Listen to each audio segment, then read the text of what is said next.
The E-11 blaster, Han Solo's DL-44, and even Boba Fett's iconic EE-3.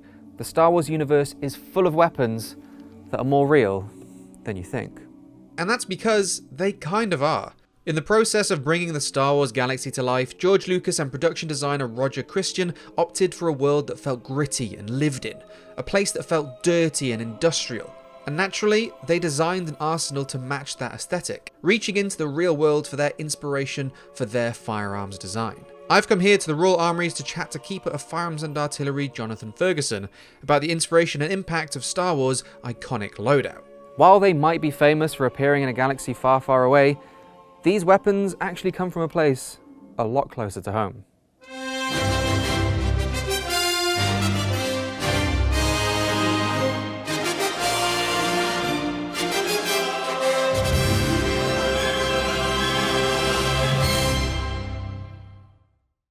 When Star Wars first graced the silver screen in 1977, the arsenal that it brought with it was in stark contrast to what science fiction fans were used to seeing.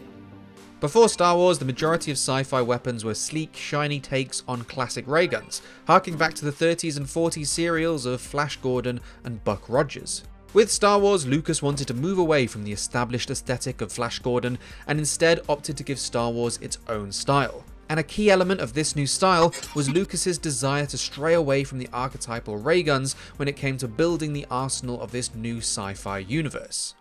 So many things with the Star Wars universe go back to concept artist Ralph McQuarrie, and although it's not immediately obvious, the same is true of the guns. They're not exactly front and center in his artwork, but if you look closely you will see them, and although they're not identifiably like mid-20th century military weapons, which is what they ended up being, you get a real sense of a chunky, sort of industrial, little bit Wild West kind of an aesthetic, and that's very deliberate. So George Lucas himself, McQuarrie as the concept artist, and then Roger Christian, the set decorator, they were all, they all got the concept, they created the concept. It might have been inspired by Buck Rogers' like serialized sci-fi TV, but it was going to be more grounded. With the drive to create a grittier sci-fi universe, George Lucas brought on board Roger Christian, a young designer who at the time was working on the 1930s Prohibition movie Lucky Lady. Christian said that Lucas didn't want anything in Star Wars to stand out. He wanted it all to feel real and used, a legitimate lived-in universe. Designs and aesthetic choices like this would bring a huge depth of character to the world, but the challenge, however, was trying to realize this vision with a budget of almost nothing.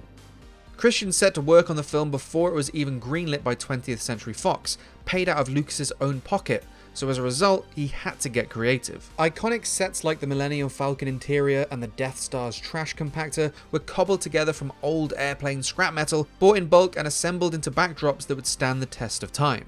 And this idea of reusing and recycling old scrap wasn't restricted to larger sets and builds, but was used to create smaller props as well. This led Christian to the crafty idea of reusing and repurposing real working weapons in order to create the arsenal of Star Wars. One of the first guns that Christian would show George Lucas was in a shape reminiscent of Buck Rogers' sci-fi classic XZ-38 disintegrator pistol. It was a combination of real-world German Mauser C96 broom handle and a handful of spare parts, combining to form one of the most iconic firearms in the franchise, Han Solo's DL-44 blaster. So Han Solo's famous blaster, the DL-44, actually based on the Mauser C96. That's right. Yep. So can you walk us through the greeblies, professional word, that they added? I know you said they added a scope, but how did they sort of Star Warsify this for Han Solo? The production designer visited the armourer and looked for donor, like host guns that they could then attach stuff to. And the easiest way to change the outline of something fairly iconic, like a broom handle Mauser, was to put a scope mount and a scope on it. Now, sacrilege for collectors, this is quite a nice wartime commercial example, they actually had to drill a hole into the body of this gun to then attach the mount for the scope to then sit over the top of it. This was never meant to have a scope on it. But the bottom line was some sort of scope, some sort of muzzle attachment, which instead of being like a suppressor or something, was now a German MG81 muzzle booster / flash hider stuck on the front. They had to come up with a new chunky welded on barrel as well to support that and make it not look too rubbish. And moving swiftly on from, I suppose, one side of the Alliance to the other is Boba Fett's weapon of choice. It doesn't look like there's been a huge amount changed in this weapon to give Boba his blaster. There are a few minor tweaks, cosmetic tweaks to it, but I guess because most of the audience wouldn't know what this is, which is a Webley & Scott No. 1 Mark 1 flare launcher, break open, shove in massive flare, close it up, shoot it into the sky. So that kind of did as a generic laser blaster, just with a scope on it, again, to give you that sci-fi look.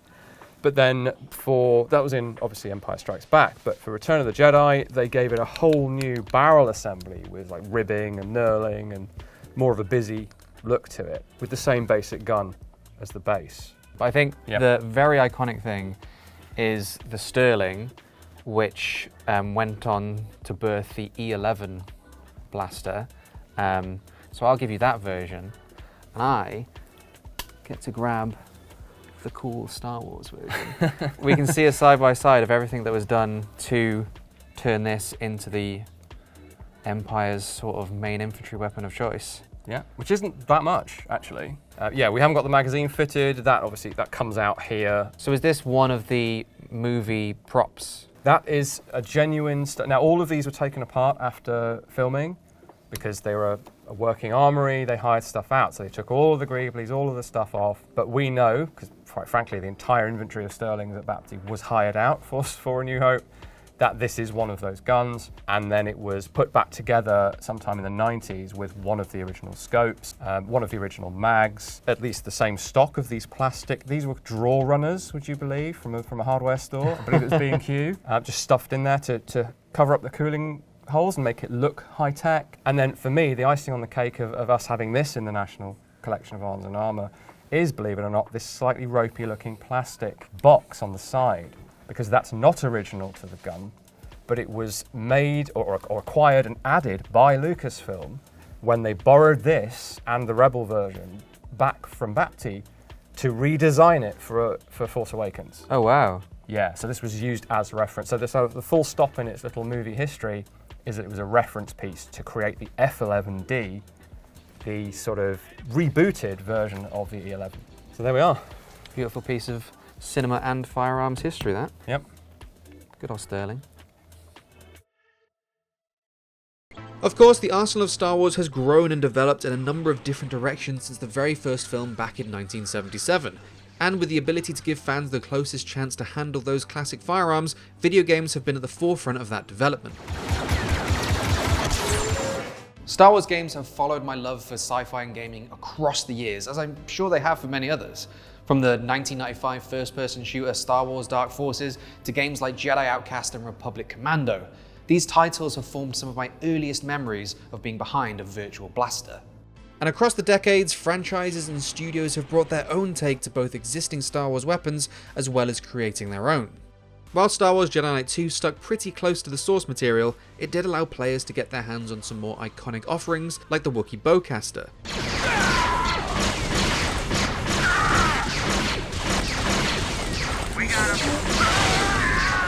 And its rendition of the Imperial E-11 still had the recognisable form of the Sterling, even with these early 2000s graphics.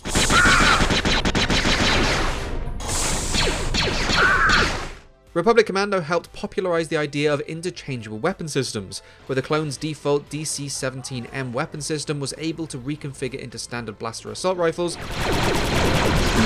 compact sniper rifles, or even an anti-armor grenade launcher. This idea actually played nicely with both other games and movies within the franchise, as we would go on to see other configurable weapons like the Rebel A280 series of blaster rifle.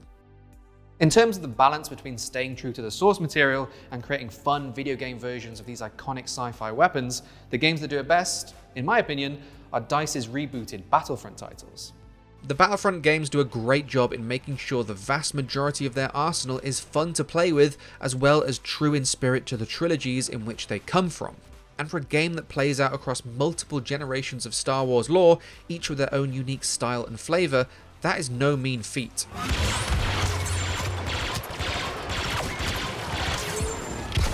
Classic weapons like the T-21 and the DLT-19 wonderfully match up to their in-movie counterparts, as well as keeping the aesthetic of their inspiration.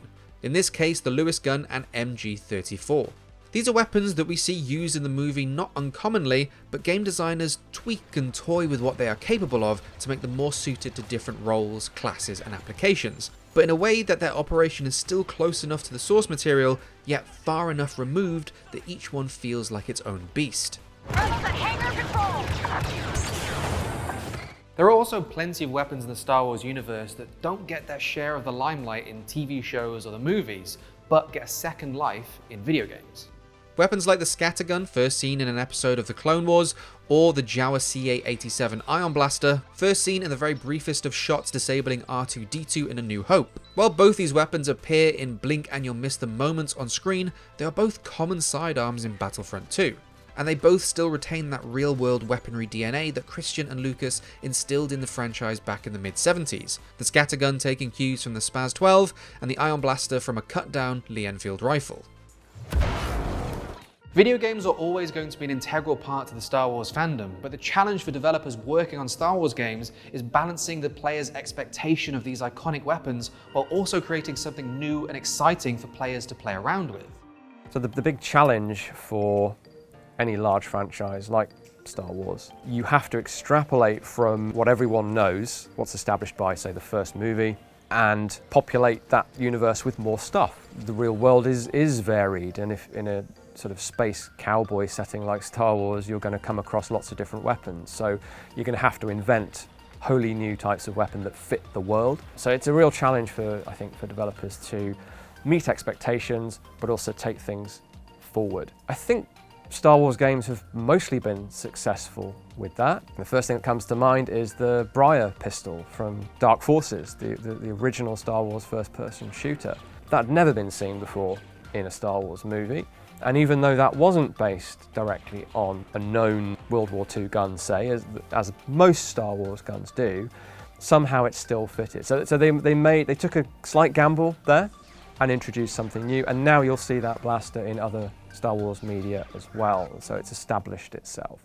Despite changes and challenges, the legacy of the original trilogy's arsenal of firearms lives on. They broke the mold for sci-fi designs away from the conventional ray guns of the 30s, 40s and 50s, and paved the way for more grounded sci-fi weapons like the pulse rifle and Deckard's sidearm from Blade Runner. Star Wars showed that movies can create rich and original science fiction universes by pulling just a little bit from our own reality. And the prequels, sequels and spin-offs to one degree or another still take notes from those cobbled together guns and spare parts that were brought to life in the originals. From the M60 machine gun in Rogue One, the G36 assault rifle in The Last Jedi, or even Din Djarin's 19th century Bergman 1894 pistol in The Mandalorian. I believe that the arsenal of Star Wars will always be at its best when it's rooted in our reality. And for the team that tried to build their sci-fi vision with next to no budget, a box of prop weapons, a pile of scrap, and some old airplane parts, that's a pretty impressive legacy.